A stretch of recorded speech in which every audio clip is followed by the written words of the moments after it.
Hey, Coach D here with a video that I'm hoping is really helpful to you, right? How families are evaluated. The parole board evaluates a lot when it comes to making a decision that's in the best interest of public safety to release your incarcerated loved one back to society. They measure a lot. They also measure you, the family. They do. You're being evaluated also, and they're watching you. So, I want to share some information with you that hopefully will strengthen your support and your knowledge base as you're helping your loved one increase their odds of release, right? So, here's something I want you to think about. So, if you're supporting someone who's been incarcerated for a long time, you probably think your role is simple. Just be supportive, write the letters, answer the letters, show up, visit, encourage, uh, help get them home. All of that really matters, but the parole board is looking at something a little bit deeper. They're asking, as it relates to family, okay, what kind of environment will this person be returning to? Does this support system understand what release really requires? Will this family help stabilize or unintentionally destabilize reentry? This video isn't about judgment, it is about awareness because families who understand this prepare differently and get different results. So here's the big picture why families matter to parole boards. So, parole boards know something most families don't. Release doesn't fail because of one bad decision, it fails because of weak environments. So true. Support systems can either reinforce accountability or undermine it. They can reduce risk or increase it. So, yes, families, your presence matters, but how you show up matters even more. Let's break it down just a little bit. They evaluate how informed the family is. First thing the parole board notices is this: does the family understand parole or are they guessing? So when I'm working with families, I don't like for my families to guess. I like for them to understand as much as they can about the parole process. So boards quickly pick up on these four essential things: unrealistic expectations, confusion about conditions, lack of understanding about supervision, and statements that trigger freedom without structure. When families sound surprised by requirements, it signals risk. Here's a requirement that some families are surprised about. That one requirement could be that should their loved one be found suitable for release and then upon release be required to report to the parole board office several times a week. They find that unrealistic and they find that they're surprised about that. But being surprised about just that signals risk. So, strong support systems understand conditions before release. They expect supervision. They support structure. They don't minimize accountability. So, what builds confidence with the parole board? Families who speak clearly about housing plans, supervision compliance, expectations for adjustment. What raises concern? Families who say things like, we'll figure it out later. They don't need much supervision. We just want them home. Number two, they watch for realistic expectations. Now, this really is a big one. Families want release to feel like relief, like woosah. Parole boards expect release to involve pressure. Pressure is refining. When families paint a big picture where everything will be smooth, stress won't exist, challenges won't arise, it tells the board this family may not be prepared for reality. Reality includes emotional adjustment, technology gaps, employment stress, supervision rules, triggers, and transitions. What builds confidence? Families who say, in effect, we know reentry is challenging. We're prepared for that. They're saying we don't know everything, but we're willing to learn in our efforts to support. What raises concern? Families who imply everything will be fine once they're home. Preparation beats optimism every time. They evaluate boundaries and accountability. Here is the hard truth. Parole boards do not trust support systems that remove all responsibility. Like, we'll just give them everything they need. Don't worry about it. They don't have to worry about a thing when they get home. Well, then what are they going to be responsible for if you give them everything, right? The objective is to be self sustaining, right? So when families communicate, we'll handle everything, they won't have to worry, we'll protect them from stress. It sounds loving, and it is loving. It really is.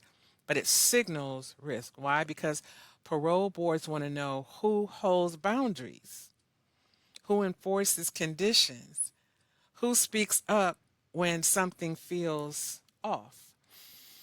Strong support systems encourage independence, support accountability, reinforce expectations, and understand limits. See the difference? So, weak support systems, in the board's eyes, overprotect, overfunction, avoid difficult conversations. Boundaries don't mean lack of love, they mean long term success. Here's the hard truth, okay? We definitely want to help our loved ones come home, but we want to be sure that we're not overcompensating, okay?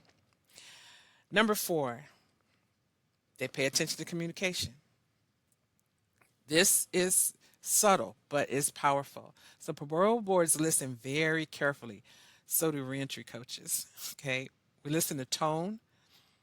Well, let's talk about parole boards. They listen to tone, language, emotional regulation. Now, as a reentry coach, I listen to that too. I listen to people while they're still in prison. So I have to listen to tone. I have to listen to language. I have to listen to emotional regulation. And we coach along the way how to manage those aspects should they need strengthening. So the parole boards also notice anger toward the system, blame focused language, defensiveness, emotional overwhelm. Not because families aren't justified, but because emotional regulation predicts stability. So, what builds confidence is calm communication, which comes from best informed individuals, responsibility focused language, understanding of process, respectful tone. What raises concern are arguments, emotional outbursts, system blaming narratives. The parole board asks, if things get stressful after release, how will this family respond? So they evaluate consistency, not just presence. So showing up once isn't the same as being prepared. Okay, parole boards look for consistent involvement, steady support over time, follow through. I have a lot of family that visits their loved ones in prison monthly, twice a month, over 20 years, over 25 years. They write consistently.